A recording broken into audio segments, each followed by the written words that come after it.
Hello and welcome, I'm Joshua Barnes and you're watching NewsX World. Today, Rome hosts a historic farewell as Pope Francis is laid to rest at St. Peter's Square, where thousands of mourners, dignitaries and world leaders gather to honour his legacy. The funeral mass, beginning at 10 a.m. local time, will be attended by over 200,000 people, including more than 50 heads of states and 10 reigning monarchs.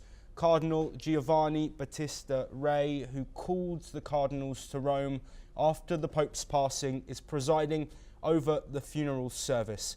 As the ceremony unfolds, the faithful and world leaders gather to mark the end of an era for the Catholic Church, bidding farewell to a leader known for his compassion and inclusivity. US President Donald Trump, French President Emmanuel Macron, UK Prime Minister Keir Starmer and Brazilian President Luiz Inácio Lula da Silva are among the prominent figures joining the service. Ukrainian President Volodymyr Zelensky has also made the journey to Rome, despite earlier doubts over his attendance due to ongoing tensions in Kyiv. After more than 250,000 mourners paid their respects over the past few days, the Vatican has closed the public viewing of the Pope's coffin. Today, his casket will be carried through St. Peter's Square in a solemn ceremony with heightened security in place.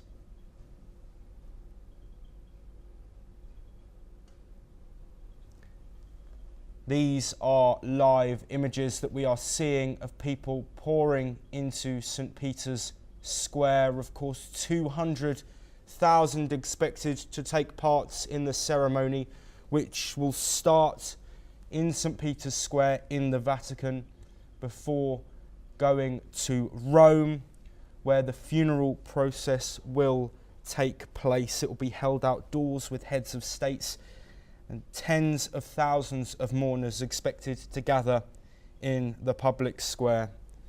The ceremony will begin at 10 a.m. local time. That is in around 23 minutes.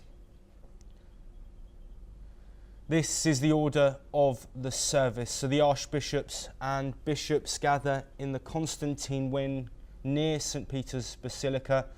Catholic priests congregate in St. Peter's Square. This at around 8:30 local time. Then at 9 a.m. the Orthodox patriarchs and cardinals are gathering in Sebastian's Chapel, where Pope John Paul II's remains lie.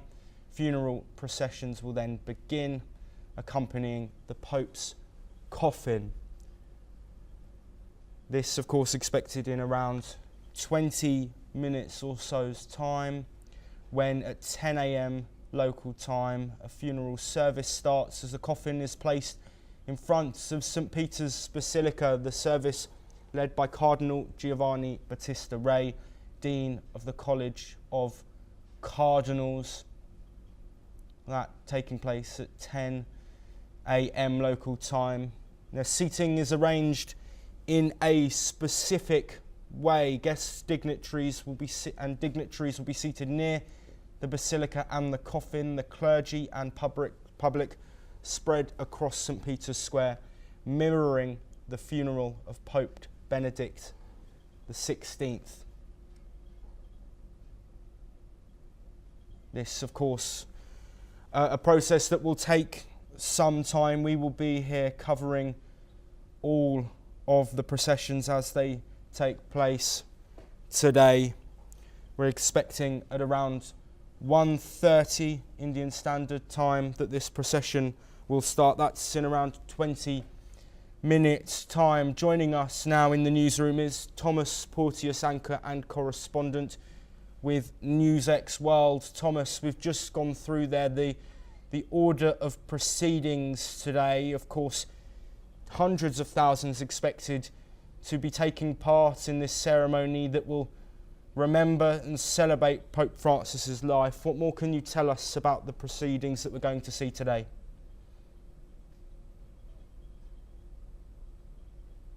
Are estimating that there will be about 200,000 150,000 people there today, as you said previously, 10 reigning monarchs in attendance, as well as many different heads of state from all over the world. Mainly, two of the lead figures in presence are President Donald Trump and former President Joe Biden from the United States. Also in attendance, we've been told, is Volodymyr Zelensky, who's arrived in Rome, even though there was doubt about him arriving after the strike on his capital city of Kyiv a few days back and these war meetings that he had to attend. But he has arrived in Rome, according to some reports. Also in attendance is Italian Prime Minister Giorgia Meloni. Obviously, the Vatican is in the country of Italy, and so she has been given her own section to stand, as well as Argentina's Javier Milei, who is also in attendance, which is obviously where Pope Francis originated, as he was originally from Buenos Aires, the first ever Pope from South America.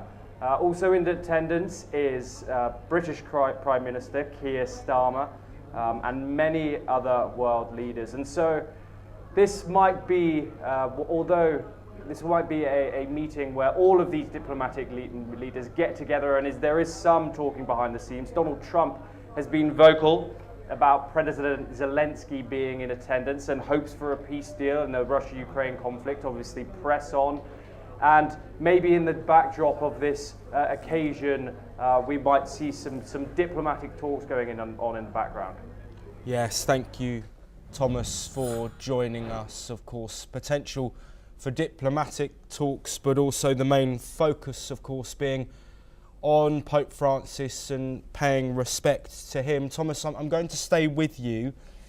What can you tell us about the Pope's death? Of course, at the start of the week, we got the news, and here on NewsX World, we were covering that news and the outpouring from across the world about his time as the pontiff. But can you just take us back to that moment on Monday and tell us what happened? Well, yes, of course, Josh. Easter Monday 2025, just a day after he made a public appearance in St. Peter's Square, where he, on Easter Sunday, one of the most crucial dates in the Christian calendar, he met J.D. Vance. He had been suffering from double pneumonia with a stint in hospital, a long stint in hospital that he went in Rome on February the 14th, suffering from double pneumonia. He was then released a few weeks prior to his death, making minimal public appearances. As I said previously, that very last one was the day before his death, where he also met US Vice President J.D. Vance, and he is known to have suffered these respiratory issues that he suffered from when he was young, and ultimately his health declined, and we saw him pass away on Easter Monday. This day marks the start of a 9-day mourning period that will actually happen the day after the Pope's funeral. Then the conclave will start, which is the selection of a new Pope, made famous by last year's Oscar-winning film, the entire process of it all. But today is focused on laying Pope Francis to rest, admired by both sides of the political spectrum, admired by the over 1.3 billion Roman Catholics worldwide, and world leaders, and 250,000 other people gather to mourn his loss today. Thank you, Thomas Porteous. Well, of course, given the scale